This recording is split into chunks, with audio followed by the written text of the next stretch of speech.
Bismillahirrahmanirrahim. Assalamualaikum warahmatullahi wabarakatuh. Alhamdulillahi rabbil alamin. Allahumma fasalli wa sallim ala sayyidina wa nabiyyina wa maulana Muhammadin wa ala alihi wa ashabihi wa azwajihi wa dzurriyyatihi wa man tabi'ahum bi ihsanin ila yaumiddin, amma ba'du. Para jamaah sekalian yang disayangi Allah dan dicintai Allah, kembali kita melanjutkan pelajaran kita di dalam kitab Qisasul Anbiya, kisah-kisah para nabi dan rasul yang dikarang oleh Al-Imam Ibnu Katsir rahimahullahu ta'ala wa nafa'na bihi wa bi'ulumihi fid din wad dunya wal akhirah, amin.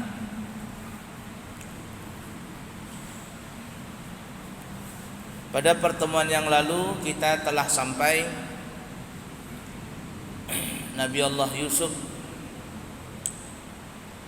meminta kepada saudara-saudaranya untuk membawa ayahnya beserta seluruh keluarga besar anak Nabi Allah Yakub masuk ke negara Mesir.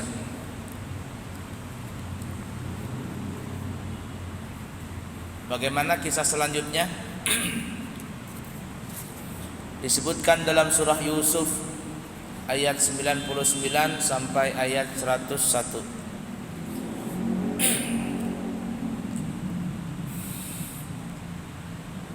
A'udzu billahi minasy syaithanir rajim. Bismillahirrahmanirrahim. Falamma dakhalu ala Yusuf awa ilayhi abawayhi wa qala adkhulu Misra insya'allahu aminin. ورفع أبويه على العرش وخروا له سجدا وقال يا أبت هذا تأويل رؤياي من قبل قد جعلها ربي حقا وقد أحسن بي إذ أخرجني من السجن وجاء بكم من البدو من بعد أن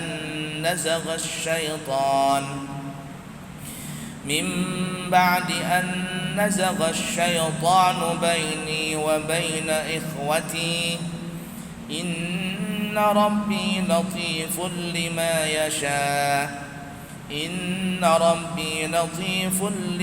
يشاء إنه هو العليم الحكيم رب قد آتيتني من الملك وعلمتني من تأويل الأحاديث فاطر السماوات والأرض أنت وليي في الدنيا والآخرة توفني مسلما وألحقني بالصالحين.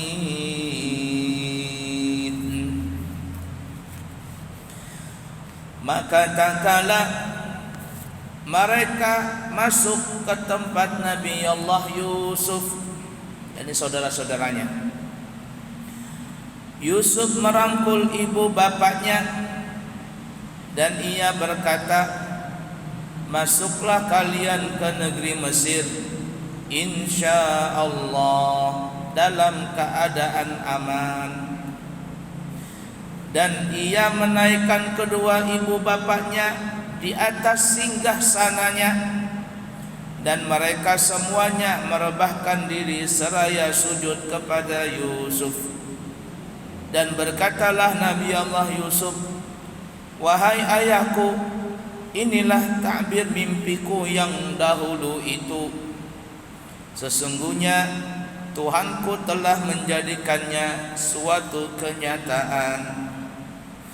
Dan sesungguhnya Tuhanku telah berbuat baik kepadaku ketika Dia membebaskan aku dari rumah penjara dan ketika membawa kalian dari dusun padang pasir.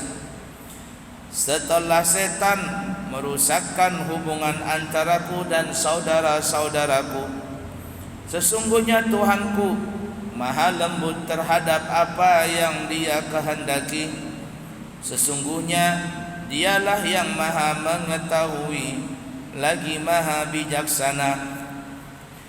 Wahai Tuhanku, sesungguhnya Engkau telah menganugerahkan kepadaku sebagian kerajaan dan telah mengajarkan kepadaku sebagian takbir mimpi. Wahai Tuhan, Pencipta langit dan bumi, Engkaulah pelindungku di dunia dan di akhirat. Wafatkanlah aku dalam keadaan Islam dan gabungkanlah aku dengan orang-orang yang saleh. Nah, dari ayat ini kita tahu juga bahwa Nabi Allah Yusuf itu beragama Islam. Tawaffani musliman, kata Nabi Yusuf. Bahkan bukan hanya Nabi Yusuf, dari Nabi Adam terus sampai ke Nabi kita Muhammad SAW, semuanya beragama Islam. La ilaha illallah. Begitulah cerita tentang pertemuan antara orang-orang yang saling mencintai setelah sebelumnya terpisah dalam waktu yang lama, melepas kerinduan yang sekian lama terpendam. Ini antara Nabi Allah Yusuf dengan ayah kandungnya Nabi Allah Yakub alaihissalatu wassalam. Mengenai lamanya perpisahan itu terdapat beberapa pendapat. Ada yang mengatakan bahwa masa perpisahan itu selama 80 tahun lamanya, antara Nabi Yusuf dengan Nabi Yakub 80 tahun. Ada juga yang berpendapat 83 tahun. Kedua pendapat ini diriwayatkan dari Al-Hasan, dan juga ada yang berpendapat bahwa perpisahan mereka itu selama 35 tahun. Itu menurut Imam Qatadah. Sedangkan Muhammad bin Ishaq mengatakan orang yang menceritakan bahwa Yusuf berpisah di sisi Nabi Allah Yakub. Ada juga yang mengatakan 18 tahun. Itu adalah Muhammad bin Ishaq, yang juga mengemukakan ahlu kitab bahwa Nabi Yusuf berpisah dengan Nabi Allah Yakub selama 40 tahun. Intinya lama. Ada yang mengatakan 80 tahun, ada yang mengatakan 83 tahun, ada yang mengatakan 18 tahun, ada yang mengatakan 40 tahun. Tidak menutup kemungkinan, karena umur-umur orang zaman dulu itu panjang-panjang.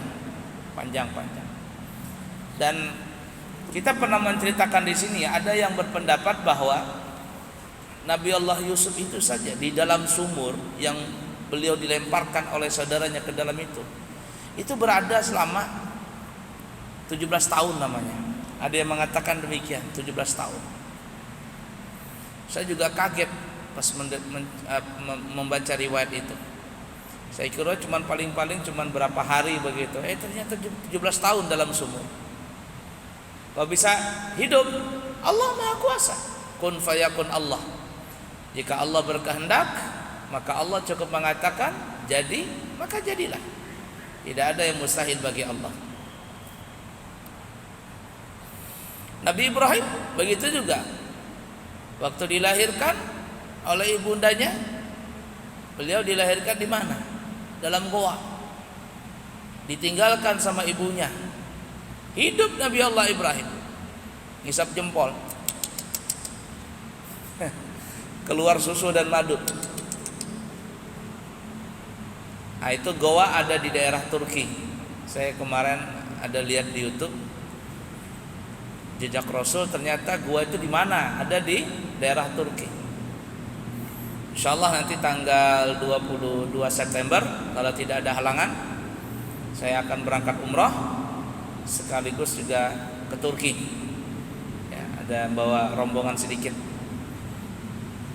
Ada bawa rombongan, jadi insyaallah berangkat ke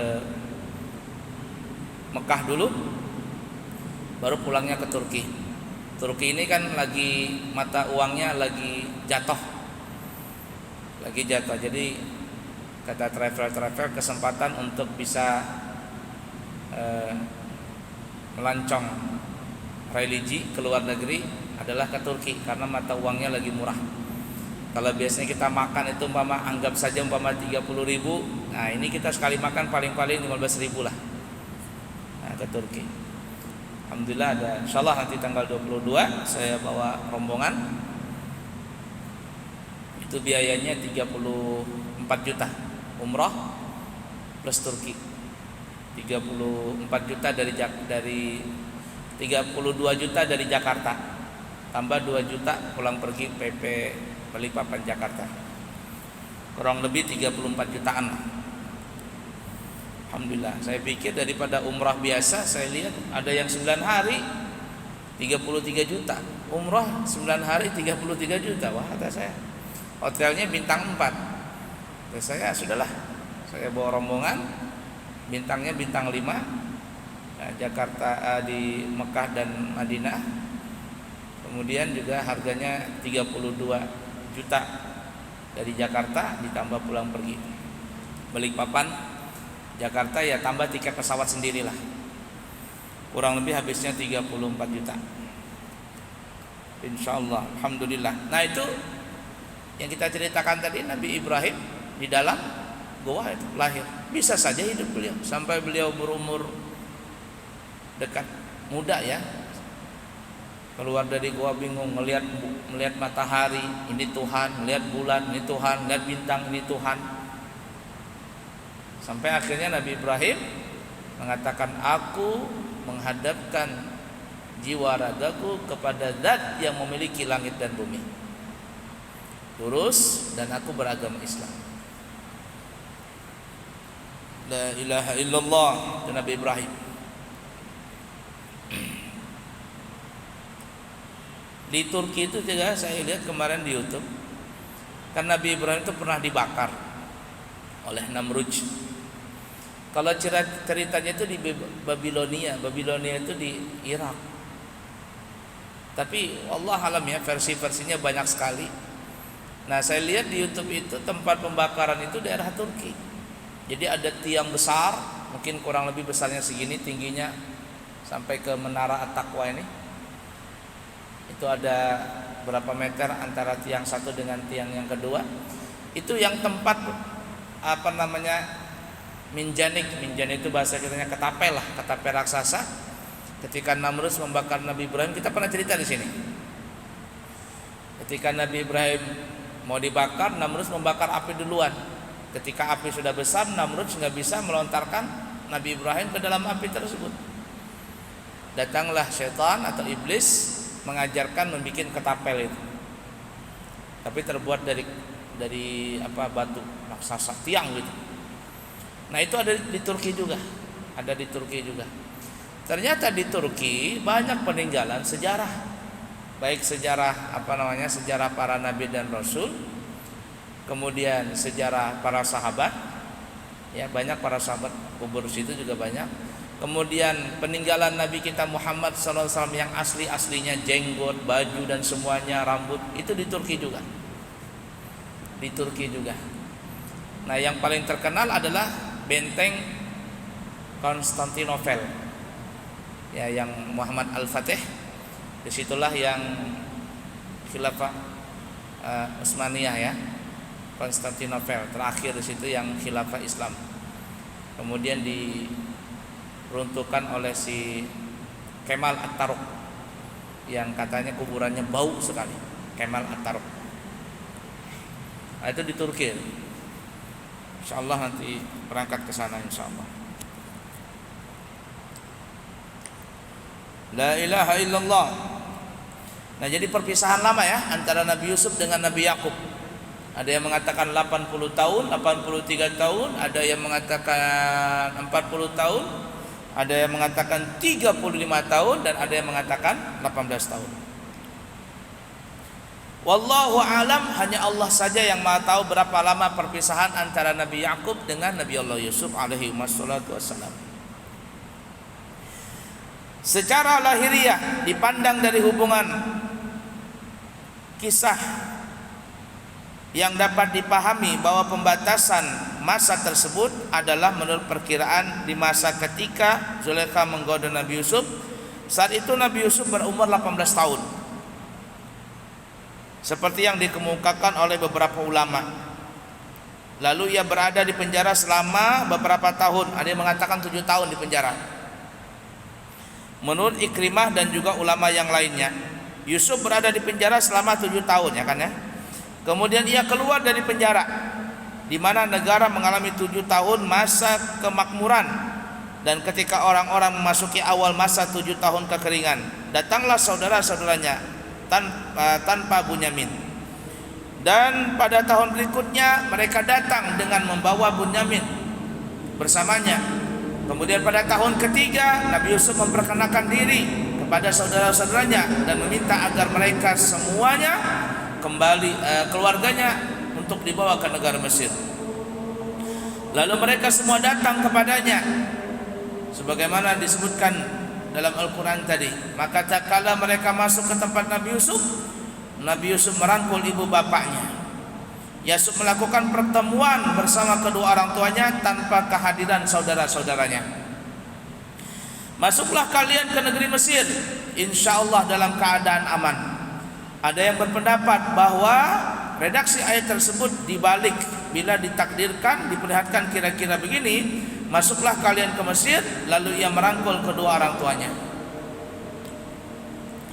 Pendapat ini dipandang lemah oleh Ibnu Jarir, tetapi bisa dimaklumi. Ada juga yang berpendapat bahwa Nabi Yusuf dan kedua orang tuanya melakukan pertemuan pendahuluan di suatu tempat secara khusus. Setelah itu mereka sudah di depan gerbang kota Mesir. Setelah itu ketika mereka sudah di depan gerbang kota Mesir, Nabi Yusuf berkata, masuklah kalian ke negeri Mesir, insyaallah dalam keadaan aman.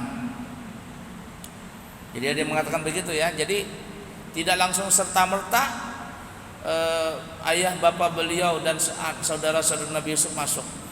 Bisa jadi pendapat-pendapat ini banyak ya. Bisa jadi mereka datang bersama ayah bapak semuanya, saudara-saudaranya, anak cucu diangkut. Tapi sampai di pintu gerbang, Nabi Yusuf meminta ayah bunda beliau berdahulu masuk ke negeri Mesir. Kemudian menceritakan tentang inilah takbir mimiku. Setelah itu Nabi Yusuf memerintahkan saudaranya untuk masuk ke Mesir. Ala kulli hal.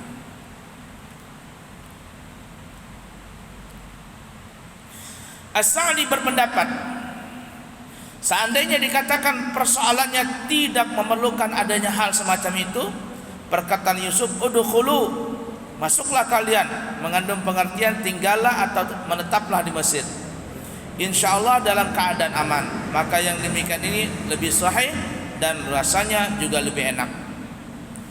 Menurut ahli kitab, ketika Nabi Yakub sampai di daerah Jashir, yaitu daerah Bilbis, Nabi Yusuf keluar istana, datang menyambutnya, dan Nabi Yakub mengutus anaknya Yahuda. Nabi Yakub mengutus anaknya yang bernama Yahuda untuk menyampaikan berita gembira akan kedatangan beliau, yaitu Nabi Yakub, kepada Nabi Yusuf. Dalam pandangan ahlu kitab juga bahwa Nabi Yusuf menyerahkan daerah Jashir kepada mereka dan menyuruh mereka menetap di sana dengan segala kenikmatan dan fasilitas yang telah dipersiapkan. Sejumlah ahli tafsir menyebutkan bahwa ketika kedatangan Nabi Allah Yakub alaihissalatu wassalam sudah dekat, Nabi Yusuf ingin pergi menyambutnya. Kemudian bersamanya ikut pula para pembesar kerajaan dan pasukannya menaiki kendaraan sebagai bentuk pengabdiannya kepada Nabi Yusuf alaihissalatu wassalam. Dan sebagai penghormatan terhadap Nabi Allah Israel yang namanya Yakub. Ya, jadi kalau Ishaq itu nama lain daripada Nabi Yakub. Dan ia berdoa mudah-mudahan Allah menyelamatkan penduduk Mesir dari masa-masa kemarau, krisis ekonomi, sebab berkat kedatangan Nabi Yakub kepada mereka di negara Mesir. Jadi ketika Nabi Yakub sampai ke negara Mesir, maka di situ ada dua nabi, Nabi Yakub dan Nabi Yusuf. Maka Allah menyegerakan untuk menghilangkan musim kemarau tersebut. Rombongan yang ikut datang bersama Nabi Yakub dari anggota keluarganya sebagaimana yang diungkapkan oleh Abu Ishaq As-Sa'bi dari Ubaidillah dari Ibnu Mas'ud adalah berjumlah 63 orang. Jadi anak cucunya diangkut semua, bini apa semuanya diangkut. Nah, ini menurut Abu Ishaq itu adalah 63 orang. Musa bin Ubaidillah berkata dari Muhammad bin Ka'ab dari Abdullah bin Shaddad bahwa mereka berjumlah 83 orang. Sementara Abu Ishaq berkata dari Masruq bahwa rombongan yang memasuki Mesir itu berjumlah 390 orang. Adapun menurut nas Ahlul Kitab mereka berjumlah lebih daripada 600.000 orang. 600.000 orang. Itu yang nanti menjadi cikal bakal bangsa Bani Israel di negara Mesir sampai nanti ke zamannya Nabi Musa. Nabi Musa pun akhirnya mengusir lagi Bani Israel ini, yakni keturunan Nabi Yakub dari negara Mesir. Ala kulli hal, beda-beda pendapat itu biasa ya dalam sejarah kenabian. Jadi ada yang mengatakan jumlahnya 30 orang, 63 orang, ada yang mengatakan 83 orang, ada yang mengatakan 390 orang. Kalau ahlu kitab, cerita ahlu kitab nih ya, mengatakan berapa? 600.000 orang. Banyak sekali. 600.000 orang masuk ke negara Mesir dari daerah Kanaan tadi. Ya masih sedikit. Nanti kalau IKN jadi berapa ratus ribu masuk ke Balikpapan nih. Ya. Ini 600.000 orang. Nah, nanti kalau yang IKN jadi berapa juta itu orang Jakarta pindah ke Balikpapan. PNS-nya berapa? Belum lagi nanti pendatang-pendatang baru. Siap-siap aja kita sudah mulai padatan. Sekarang aja sudah padat. Saya biasanya yang dari Amburawang ke Balikpapan itu kalau naik motor setengah jam, sekarang 1 jam dari Amburawang. Kalau naik mobil 1,5 jam. Itu kalau yang standarnya itu. Nah, itu. Makanya kalau pulang dari sini bisa jam 10 baru nyampe. Dan pulang dari Antaka ini kalau pakai mobil, aduh innalillah, bisa jam 10 baru datang tuh. 9:30 cepat banget sudah. Sepeda motor aja bisa jam 9:30. Apalagi pakai mobil. Banyak ya. Ala kulli hal. Dengar-dengar IKN sudah mulai dibangun tuh ya. Ada 2.000 pekerja tuh. Masuk sudah di IKN sana sudah mulai dibangun. Ala kulli hal. Wa rafa'a abawaihi 'alal arsy. Dan ia Nabi Allah Yusuf menaikkan kedua ibu bapaknya di atas singgah sananya. Apa singgah sana? Bahasa kitanya apa ya? Bangku kerajaan ya. Ada yang mengatakan bahwa ibunya telah meninggal dunia sebagaimana menurut pendapat ulama Ahlul Kitab. Kalau Ahlul Kitab mengatakan ibunya Nabi Yusuf sudah meninggal dunia. Tapi dalam Al-Quran ini ada ibunya masih. Sebagian ahli tafsir mengatakan bahwa Allah Subhanahu wa taala menghidupkannya kembali. Sementara yang lain berpendapat yang dimaksud dalam ayat ini adalah bibinya Lia. Karena bibi itu berkedudukan sama seperti ibunya.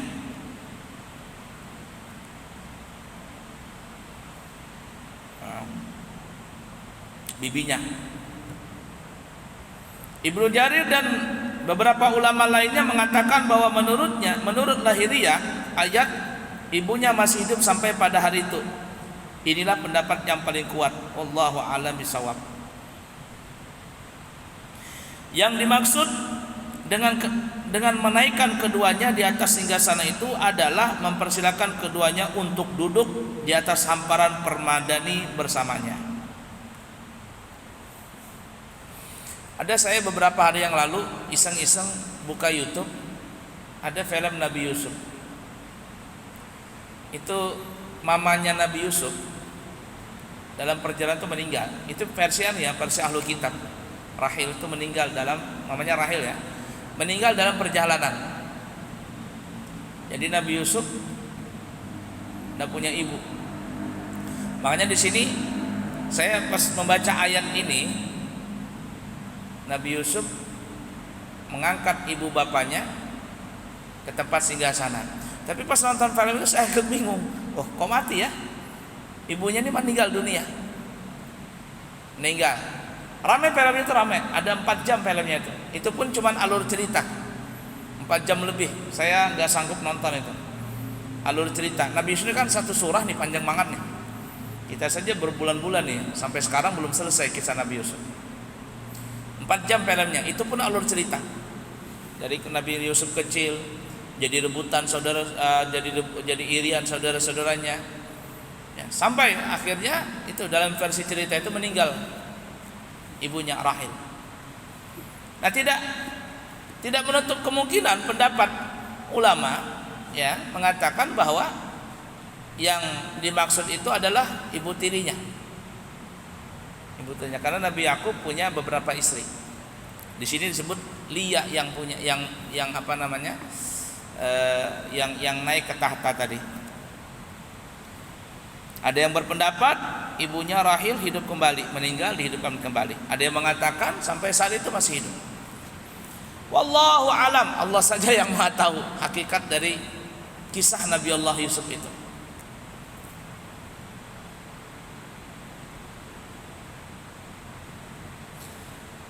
Dan mereka semuanya merebahkan diri seraya sujud kepada Nabi Yusuf. Maksudnya adalah kedua orang tuanya dan saudara-saudaranya yang berjumlah 11 orang bersujud kepadanya untuk memuliakan dan menghormatinya.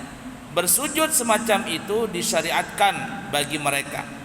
Dan yang demikian itu masih tetap berlaku pada syariat-syariat berikutnya hingga akhirnya diharamkan dalam syariat agama Islam. Lalu Nabi Yusuf berkata, "Wa qala ya abati hadza ta'wilu ru'yaya min qabl." Nabi Yusuf berkata, "Wahai abahku." Ya abati, abah. Makanya kalimat abah itu apa namanya? Bahasa Arab. Dia ada abah, ada abi, ada abuya, walidi. Nah, yang paling bagus itu bahasanya abah. Ya abati, abah. Abati, wahai bapakku. Kalau abah, wahai abah. Abah itu bahasa Arab dan itu lebih bagus bahasa abah itu. Ya abati itu lebih bagus daripada ibarat kata abi atau walidi atau abuya. Lebih tanggus, lebih halus bahasanya abati, abah.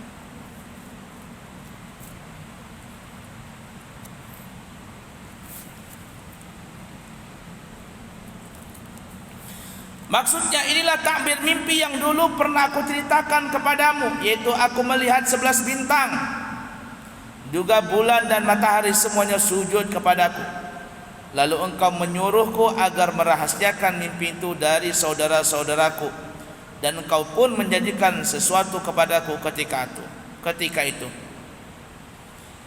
Kata Yusuf selanjutnya, qad ja'alaha rabbi haqqan wa qad ahsana bi id akhrajani minas sijni.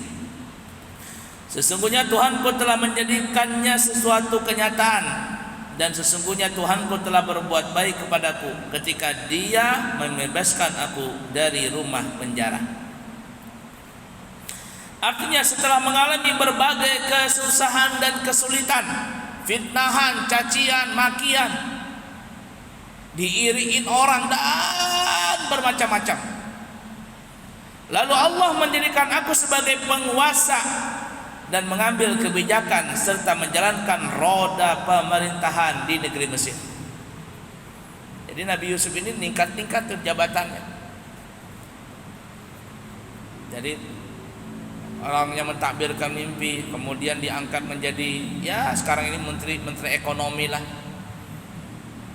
Sampai akhirnya raja berpesan kalau dia meninggal, Nabi Yusuf menggantikannya. Itu menurut yang kuat seperti itu. Ada yang mengatakan juga sampai ke jenjang menteri saja, tapi saya lebih cenderung kepada sampai jadi raja, dan itu yang pendapat yang sahih. Dari jadi menteri dulu, ya menteri ekonomi lah, atau menteri apa ya, BUMN atau apa itu ya. Sampai akhirnya raja berpesan, tidak ada yang bisa menjalankan roda kehidupan kerajaan Mesir ini kecuali Nabi Yusuf. Berpesanlah raja kalau meninggal, Nabi Yusuf jadi raja.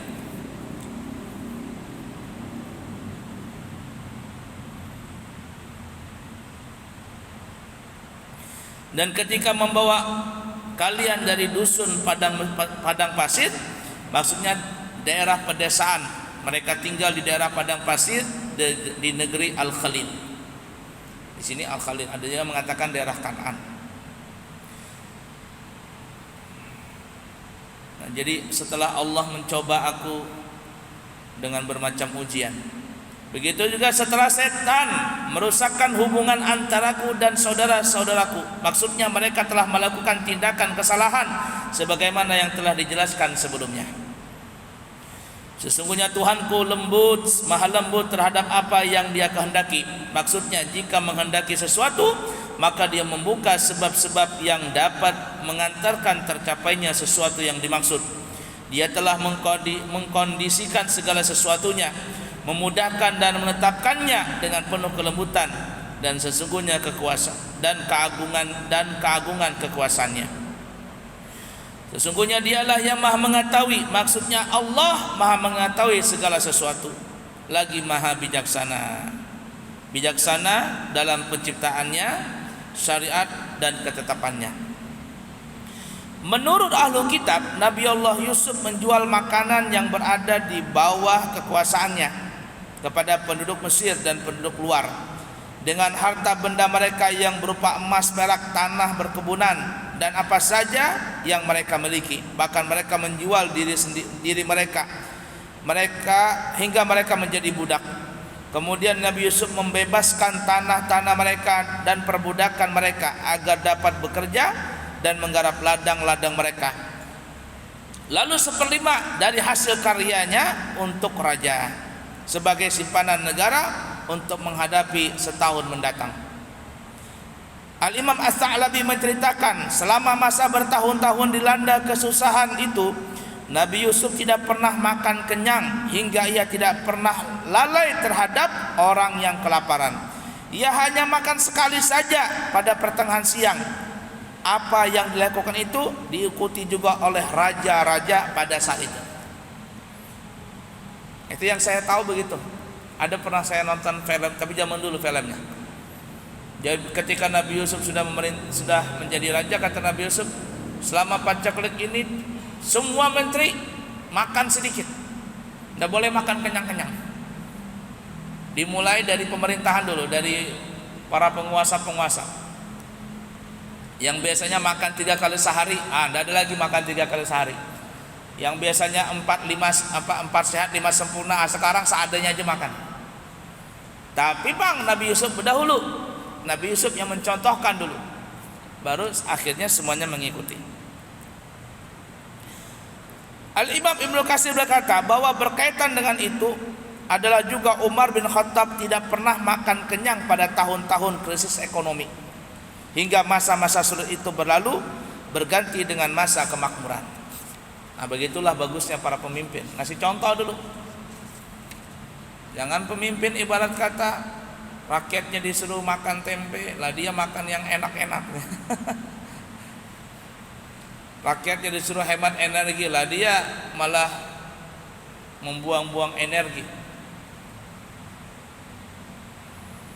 Kemudian setelah Nabi Yusuf mengetahui bahwa nikmat yang diberikan kepadanya benar-benar telah sempurna, dan semua anggota keluarganya telah berkumpul kembali, Nabi Yusuf tahu bahwa kehidupan dunia ini tiadalah abadi, karena semua yang ada di bumi ini akan binasa, dan setelah kesempurnaan tidak ada yang lain lagi kecuali hanyalah ada kekurangannya juga. Maka ia memuji Tuhannya dan mengakui keagungan, kebaikan dan karunia-Nya, dan ia memohon kepada Allah agar ia diwafatkan dalam memeluk agama Islam dan dipertemukan dengan hamba-hambanya yang saleh. Dan yang demikian itu seperti doa, ya Allah, hidupkanlah kami dalam keadaan muslim dan matikanlah kami dalam keadaan muslim. Allahumma ahyini musliman wa tawaffani musliman. Hidupkan kami ya Allah dalam keadaan muslim, mati dalam keadaan muslim juga. Permohonannya semacam itu mungkin diucapkan ketika ia menghadapi kematian, sebagaimana Rasulullah SAW ketika menghadapi kematian memohon agar roh beliau diangkat ke tempat yang tinggi, al-malaul a'la, dan berteman dengan orang-orang saleh dari kalangan para nabi dan rasul. Menjelang wafat beliau berdoa, Allahumma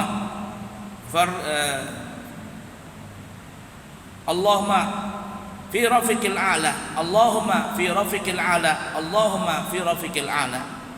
Jadi ya Allah, angkatlah aku di tempat yang tinggi. Kemudian beliau menghembuskan nafasnya yang terakhir alias meninggal dunia. Adalah juga mungkin hal itu berarti Nabi Yusuf mohon diwafatkan dalam keadaan Islam sedang badannya masih segar bugar, sebagaimana yang diriwayatkan oleh Ibnu Abbas yang mengatakan tidak ada seorang nabi pun sebelum Nabi Yusuf yang mengharapkan kematian. Adapun di dalam syariat Islam dilarang berdoa memohon kematian kecuali pada saat ada fitnah, sebagaimana yang ditegaskan dalam hadis Muadz yang diriwayatkan oleh Imam Ahmad, jika engkau hendak menurunkan fitnah pada suatu kaum, maka wafatkanlah kami menuju kepadamu ya Allah tanpa terkena fitnah. Menurut hadis yang lain disebutkan, wahai anak cucu Adam, kematian adalah lebih baik bagi kalian daripada fitnah. Sampai ya. Insyaallah nanti kita sambung lagi dalam kesempatan yang akan datang. Nanti ada yang berpendapat ya, Nabi Allah Yusuf itu nanti dikubur di tengah sungai Nil, di tengah-tengah sungai Nil. Karena sungai Nil itu membelah kota Mesir ya, seperti Samarinda lah. Ada Samarinda kota, ada Samarinda Subang. Insyaallah minggu depan selesai kisah Nabi Yusuf. Jadi ketika Nabi Yusuf dikubur umpama di kota Mesir subur, yang di seberang marah-marah, pindah kubur Nabi Yusuf, dipindah lagi ke seberang, yang di seberang subur, yang di kota gersang. Kalau begini kuburkan aja di tengah-tengah sungai Nil, dikubur di sungai Nil. Wallah alam, itu ada saya baca kitab tafsir itu ya, kalau tidak salah kitab tafsir Barahul Labid kalau tidak salah itu. Insyaallah kita sambung lagi, semoga ada manfaatnya. Subhanakallahumma wa bihamdika asyhadu an la ilaha illa anta astaghfiruka wa atubu ilaih wa akhiru kalam. Wassalamu alaikum warahmatullahi wabarakatuh.